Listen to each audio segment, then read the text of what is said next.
بسم اللہ الرحمن الرحیم۔ السلام علیکم۔ سب سے پہلے درود پاک، اللہم صلی علی محمد وعلی آل محمد وبارک وسلم۔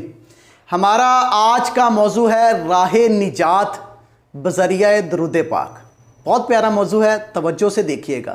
تو جن لوگوں نے ابھی تک ہمارا چینل سبسکرائب نہیں کیا، ہمارے چینل کو سبسکرائب کر لیں تاکہ آنے والی ہر ویڈیو آپ کو بروقت ملتی رہے۔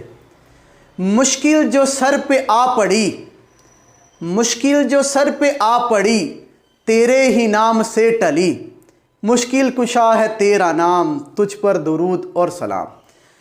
اللہ پاک کے پیارے محبوب صلی اللہ علیہ وآلہ وسلم نے فرمایا، قیامت کے دن لوگوں میں سے میرے زیادہ قریب وہ ہوگا جس نے دنیا پر مجھ پر زیادہ درود پاک پڑھا ہوگا۔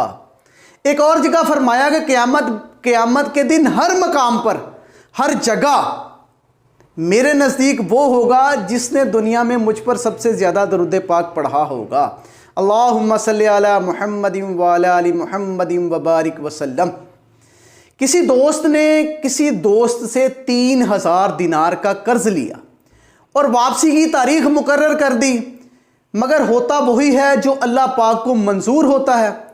اس شخص کا کاروبار بالکل معطل ہو گیا اور وہ بالکل کنگال ہو کر رہ گیا۔ جو قرض خواہ تھا نا، اس نے مقررہ وقت پر پہنچ کر قرض کا مطالبہ کر دیا۔ اس مقروض نے معذرت چاہی کہ یار تو میرا دوست ہے، مگر میں اس وقت بہت مجبور ہوں، میرے پاس کوئی ایسی چیز بھی نہیں جسے میں فروخت کر کے تجھے پیسے دے سکوں۔ جو قرض خواہ تھا نا، اس نے کہا نہیں بھائی مجھے پیسے چاہیے۔ اس نے قاضی کے ہاں دعویٰ دائر کر دیا۔ قاضی نے اس مقروض کو اپنے پاس بلایا اور بلا کر کہا کہ تم اس کے پیسے دو۔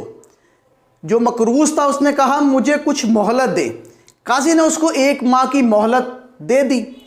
وہ مقروض عدالت سے باہر آیا نا تو سوچنے لگا کہ کیا کروں، مگر اچانک اسے خیال آیا، اس نے کہیں سے پڑھا تھا کہ پیارے نبی صلی اللہ علیہ وآلہ وسلم پر درود پاک پڑھنے سے ہر پریشانی اور مشکل کا حل ہو جاتا ہے۔ تو اس نے چنانچہ درود پاک عاجزی کے ساتھ مسجد کے کونے میں بیٹھ کے پڑھنا شروع کر دیا۔ جب 27 دن گزر گئے نا تو اچانک رات کو اسے ایک خواب آیا۔ خواب میں اس نے دیکھا کوئی بزرگ تشریف لائے ہیں اور کہہ رہے ہیں کہ اے بندے تو پریشان مت ہو، اللہ پاک بہترین کارساز ہے اور جن کا تو درود پاک پڑھتا ہے انہوں نے تیرے لیے مشکل سے آسانی کا سبب بنا دیا ہے۔ تو ایسا کر، علی بن عیسیٰ یعنی کہ اس وقت کا وزیر سلطنت تھا، اس کے پاس جا اور جا کر اسے کہہ دے کہ وہ تیرا قرض ادا کرنے کے لیے 3000 دینار دے دے۔ وہ بندہ جب بیدار ہوا نا تو بڑا خوش تھا، پریشانی ختم ہو چکی تھی، لیکن یہ خیال آیا کہ اگر وزیر صاحب نے کوئی دلیل طلب کی تو میں کیا کروں گا، تو وہ چپ ہو کر رہ گیا۔ اگلی رات جب پھر سویا تو قسمت جاگ اٹھی، پیارے نبی صلی اللہ علیہ وآلہ وسلم خود خواب میں تشریف لے آئے اور وہ کہنے لگا مجھے آقا علیہ الصلوۃ والسلام کا دیدار نصیب ہوا۔ آقا علیہ الصلوۃ والسلام نے بھی وزیر تھا نا علی بن عیسیٰ، اس کے پاس جانے کا ارشاد فرمایا۔ جب آنکھ کھلی تو خوشی کی انتہا نہیں رہی، مگر پھر بھی پریشان کہ سرکار نے یہ تو بتایا ہی نہیں کہ مجھے جا کر کہوں گا کیا۔ تیسری رات جب آخری رات تھی نا تو وہ سویا تو پھر آقا علیہ الصلوۃ والسلام اس کے خواب میں تشریف لائے اور پھر حکم فرمایا کہ وزیر علی بن عیسیٰ کے پاس جاؤ اور اسے یہ فرمان سنا دو۔ عرض کیا یا رسول اللہ فدا کا امی و ابی، آپ مجھے فرمان بتائیں تاکہ میں اس کو جا کر یہ سنا سکوں۔ تو آپ نے فرمایا کہ اگر وزیر تجھ سے کوئی دلیل طلب کرے یا علامت مانگے تو کہہ دینا اس سچائی کی یہ علامت ہے کہ آپ فجر کی نماز کے بعد کسی سے کلام کرنے سے پہلے آقا علیہ الصلوۃ والسلام پر 5000 مرتبہ درود پاک پڑھتے ہیں، جسے اللہ پاک اور اس کے کرامن کاتبین کے علاوہ کوئی بھی نہیں جانتا۔ یہ فرما کر سید دو عالم صلی اللہ علیہ وآلہ وسلم تشریف لے گئے۔ بیدار ہوا، نماز فجر کے بعد مسجد سے قدم باہر رکھا، چونکہ آج مہینہ پورا ہو چکا تھا، اور وزیر صاحب کی رہائش گاہ پر پہنچا اور وزیر صاحب سے تمام قصہ بیان کیا۔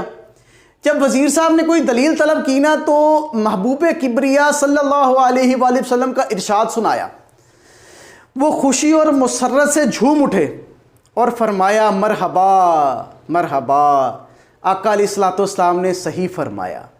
اور پھر وزیر صاحب اندر چلے گئے اور 9,000 دینار لے کر باہر آ گئے اور کہنے لگے یہ 3,000 دینار تیرے قرضے کے لیے، 3,000 دینار تیرے کاروبار کے لیے، اور 3,000 دینار جو تو نے مجھے آقا علیہ الصلوۃ والسلام کا فرمان سنایا ہے اس کے لیے، اور تجھے خدا کی قسم ہے تو میرا دینی بھائی ہے، یہ تعلق اور محبت کبھی مت توڑنا، جب تجھے کوئی کام یا حاجت پیش آئے نا تو بلا روک ٹوک آ جانا، میں آپ کا کام دل و جان سے کروں گا۔ وہ بندہ کہنے لگا میں وہ رقم لے کر قاضی صاحب کے پاس پہنچ گیا، عدالت میں جب گیا تو دیکھا قرض خواہ مبہوت کھڑا میرا انتظار کر رہا ہے، میں نے 3,000 گن کر قاضی صاحب کے سامنے رکھ دیے۔ اللہ اکبر۔ قاضی صاحب نے سوال کیا کہ بتا تیرے پاس اتنی رقم کہاں سے آئی؟ حالانکہ کل تک تو مفلس و کنگال تھا، 3,000 دینار اس وقت بہت بڑی رقم ہوتی تھی۔ میں نے سارا واقعہ سنایا۔ قاضی صاحب یہ سن کر چپ چاپ اٹھے اور گھر کے اندر تشریف لے گئے اور گھر کے اندر سے 3,000 دینار لے کر باہر آئے اور کہنے لگے کہ ساری برکتیں وزیر صاحب ہی کیوں لوٹیں، میں بھی اس کام میں آقا علیہ الصلوۃ والسلام کا غلام ہوں، یہ قرض میں ادا کرنا چاہتا ہوں۔ جب صاحب دین جو قرضے والا تھا نا، یہ سارا معاجرہ دیکھا، یعنی کہ جس نے قرض لینا تھا اس نے یہ معاجرہ دیکھا تو کہنے لگا کہ ساری برکتیں تم دونوں ہی کیوں لوٹو، میں بھی ان کی رحمت کا حق رکھتا ہوں۔ یہ کہہ کر اس نے تحریر کر دیا کہ میں اپنے اس دوست کا قرض معاف کرتا ہوں۔ پھر مقروض نے قاضی صاحب سے کہا کہ آپ کا شکریہ، لیجئے اپنی رقم رکھ لیجئے کیونکہ اس نے مجھے قرضہ معاف کر دیا ہے۔ تو قاضی صاحب نے کہا کہ جو دینار میں لایا ہوں وہ واپس لینے کو تیار نہیں، یہ آپ کے لیے ہی ہیں، آپ ہی لے جائیں۔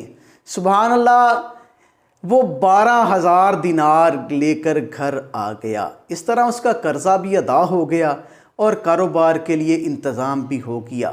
اس لیے ہمیں چاہیے کہ درود پاک کی کثرت کریں اور اپنے گھر میں درود پاک کی برکتیں حاصل کریں۔